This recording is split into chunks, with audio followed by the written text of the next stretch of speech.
একমাত্র ছেলে তার বাবাকে প্রথমবারের মতো বৃদ্ধাশ্রমে রেখে ফিরছিল। রাস্তার মাঝে ফোন এলো। তার বউ ফোন করে বলছে, তুমি আরেকবার বৃদ্ধাশ্রমে ফিরে যাও, একটা কথা বলতে ভুল হয়ে গেছে। বৃদ্ধাশ্রমে গিয়ে তুমি তোমার বাবাকে ভালোভাবে বুঝিয়ে এসো।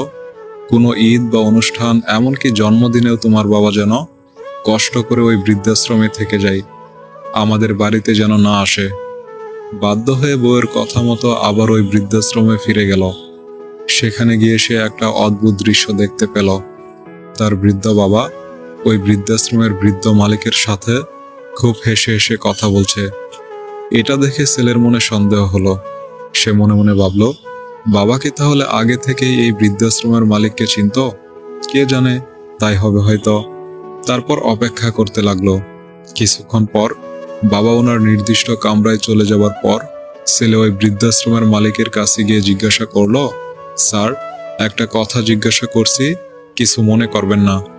বলছি যে একটু আগে আপনি বাবার সাথে যেভাবে কথা বলছিলেন, তাতে আমার কেন জানি মনে হচ্ছে আপনারা পূর্ব পরিচিত। সত্যিই কি তাই?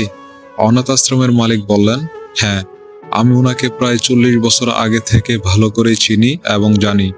আমি জানি না কোন পরিস্থিতিতে উনি আজ এই বৃদ্ধাশ্রমে এসেছেন, তবে মনের দিক থেকে আপনার বাবা একজন বড় মনের মানুষ।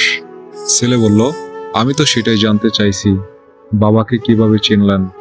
বৃদ্ধ মালিক বললেন, 40 বছর আগে আমার আন্ডারে থাকা একটি অনাথ আশ্রম থেকে উনি একটি অনাথ শিশুকে দত্তক নিয়ে বাড়িতে গিয়েছিলেন।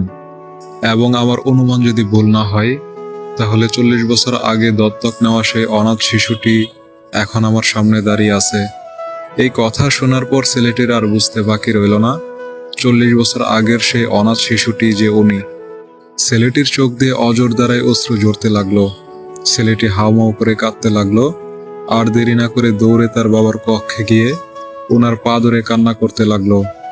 বৃদ্ধ বাবার পা ধরে বলতে লাগলো, আমাকে মাফ করে দাও, আমি অনেক বড় ভুল করে ফেলেছি। 2 দিনের ভালোবাসার জন্য 40 বছরের ভালোবাসাকে আমি ভুলে গেছি। ছেলের এই করুণ দৃশ্য দেখে বাবাও কেঁদে ফেললেন। তিনি ছেলেকে পা থেকে তুলে বুকে জড়িয়ে ধরে বলতে লাগলেন, দুর্বোকা ছেলে, এর জন্য কান্না করতে আছে? আমি তো মাফ করেই দিয়েছি। এবার ছেলেটি কান্না থামিয়ে বাবাকে সেই বৃদ্ধাশ্রম থেকে নিয়ে বাড়ির দিকে ফিরে গেল। পৃথিবীর সকল বাবার প্রতি রইল আমার শ্রদ্ধা ও ভালোবাসা। আঘাতে কেউ কাঁদে না, মানুষ কাঁদে ব্যথায়। তার চেয়ে অধিক কাঁদে আপন মানুষের কথাই। অতি সহজে কাউকে বিশ্বাস করতে নেই, কারণ বিশ্বাসের মর্যাদা সবাই দিতে জানে না। খুঁত সবার মধ্যেই থাকে, কিন্তু আমরা অপরের মধ্যেই বেশি করে দেখতে পাই। তোমার অবর্তমানে যা বলা হয় তা জানলে তুমি অনেক মানুষের সাথে হাসা বাদ দিয়ে দিতে। একই রাস্তা দিয়ে কিছুদিন চললে সেই রাস্তার উঁচু নিচু খানাখন্দগুলো চেনা হয়ে যায়, কিন্তু একটা মানুষের সাথে বছরের পর বছর কাটালেও তাকে পুরোপুরি চিনতে পারা যায় না। বেশি কথা বলা মানুষগুলো যখন চুপ হয়ে যায়, তখন বুঝে নিতে হবে তার জীবন থেকে বিশেষ কিছু হারিয়ে গেছে। প্রথমে নিজের কেরিয়ার তৈরি করুন, তারপর ভালোবাসাকে সময় দিন, কারণ আজকের দিনে মানুষ তার সাথে থাকতে পছন্দ করে যার একটা সচ্ছল ভবিষ্যৎ আছে। আপনার সাথে সবচেয়ে বড় অন্যায় করে ফেলা ব্যক্তির সাথে কথা বলে দেখবেন তার মাঝে কোনো অপরাধ বোধ নেই। মানুষটা যদি ভুল হয়, আপনার ভালোবাসা যতই সঠিক হোক না কেন, তা ব্যর্থ হতে বাধ্য। বাড়ি থেকে বেরোনোর সময় পেছনে পেছনে এগিয়ে আসা মানুষটার নামই হলো মা। ভালো মেয়ে চেনার সহজ 6টি বৈশিষ্ট্য। নাম্বার 1, একটুতেই রেগে আগুন হয়ে যায়। নাম্বার 2, মুখের উপর উচিত কথা বলে দেয়। নাম্বার 3, রাগ উঠলে মাথা ঠিক থাকে না। নাম্বার 4, খুব সহজে মানুষকে আপন করে নেয়। নাম্বার 5, কারো কষ্ট দেখলে নিজে কেঁদে ফেলে। নাম্বার 6, কেউ একটু মিষ্টি কথা বললে তার কাছে নিজের সব প্রকাশ করে ফেলে। বইটির নাম ছিল সমাপ্তি। উপসংহারের শেষ পাতায় লেখা ছিল, দূরত্ব মানুষকে ভুলে যেতে নয়, বদলাতে শেখায়। প্রেম মানে হলো পছন্দ, আর বেশিরভাগ মানুষ ওই জিনিসই পছন্দ করে যে জিনিস তার আয়ত্তের বাইরে। যন্ত্রণা সহ্য করতে করতে মানুষ একটা সময় পাথর হয়ে যায়। কষ্টটা যতই বড় হোক, একটা সময় পরে আর আওয়াজ বের হয় না। সেই পুরুষ সত্যি চমৎকার, যে হাজার নারীতে নয়, একটা নারীতে আসক্ত বছরের পর বছর। গোপনীয়তা আর মিথ্যা সম্পর্ক নষ্ট করে। তুমি যতই যত্নশীল হও না কেন, ধরা পড়বেই। যা অন্ধকারে ঘটে তা আলোতে আসবেই। পরিস্থিতি বদলাতে যদি না পারো, তাহলে মনের স্থিতি বদলে দাও। সবকিছু আপনা আপনি বদলে যাবে। 2টি গোপন কথা স্ত্রীকে বলুন। নাম্বার 1, আপনার শত্রুকে চিনিয়ে দিন।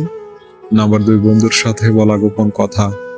বিপদ যত তীব্র হবে, প্রতিদানও তার বিরাট হবে। অহংকার পরিত্যাগ করুন। মানুষ যখন মাতৃগর্ভ থেকে ভূমিষ্ঠ হয়, লক্ষ্য করলে দেখা যাবে শিশুটির হাত মুষ্টিবদ্ধ থাকে, অর্থাৎ জগতে প্রবেশ করেছে হাত মুঠো করে, যেন এই ধারণা নিয়ে আসছে এ জগৎ আমার, একমাত্র আমারই। আবার এই জগৎ ছেড়ে যখন চিরবিদায় নিচ্ছে, তখন হাত আর মুষ্টিবদ্ধ থাকে না, থাকে খোলা। মৃতদেহ যেন বলতে চাইছে, দেখো হে, সঙ্গে করে কিছুই নিয়ে যাওয়া হলো না। জন্মেছি একা, পৃথিবী ছেড়ে যেতেও হবে একা।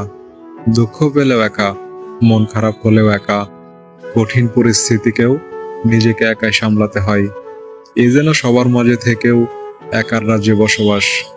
ভিডিওটি ভালো লাগলে প্লিজ আমাদের চ্যানেলটি সাবস্ক্রাইব করবেন এবং একটি লাইক করে দিবেন, কারণ আপনাদের একটি লাইক আমাদের পরবর্তী ভিডিও বানাতে উৎসাহ যোগায়।